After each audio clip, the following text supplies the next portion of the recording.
శ్రీమాత్రే నమః శ్రీ గురుభ్యో నమః హరి ఓం 25-26 విశ్వావసునామ సంవత్సరం సింహరాశి వాళ్ళకి రాశి ఫలాలు ఎట్లా ఉన్నాయని చూద్దాం.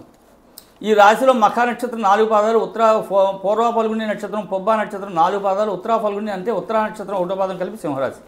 ఈ రాశి వాళ్ళకి ఆదాయం 11, వ్యయం 11, రాజ్యపూజ్యం 3, అవమానం 6. ఎటు చూసుకున్నప్పటికీ కూడా ఈ రాశి వాళ్ళకి విశ్వావసునామ సంవత్సరం విద్యార్థులకు కానీ, వ్యాపారస్తులకు కానీ, ఉద్యోగస్తులకు కానీ, షేర్ మార్కెట్లకు కానీ, వ్యవసాయదారులకు కానీ, రైతులకు కానీ, ఏ విధమైనటువంటి వ్యాపార సంబంధమైనటువంటి వాళ్ళకు కూడా ఈ విశ్వావసునామ సంవత్సరం అంత యోగ్యమైనటువంటిది కాదు. ముఖ్యంగా అష్టమ శని అవ్వటం వలన, ఈ అష్టమ శని 2.5 సంవత్సరాలు ఉండటం వలన అష్టమ శనిలో అన్ని రకాలైనటువంటి ఇబ్బందులు కూడా సవిచూడవలసినటువంటి పరిస్థితులు ఉంటాయి. కాబట్టి విశ్వావసునామ సంవత్సరంలో సింహరాశి వాళ్ళు ముఖ్యంగా శనికి, రాహుకి మృత్యుంజయ జపాలు, శాంతులు చేయించుకున్నట్లయితే ఆయుర ఆరోగ్యాలతో సుఖంగా ఉండగలుగుతారు.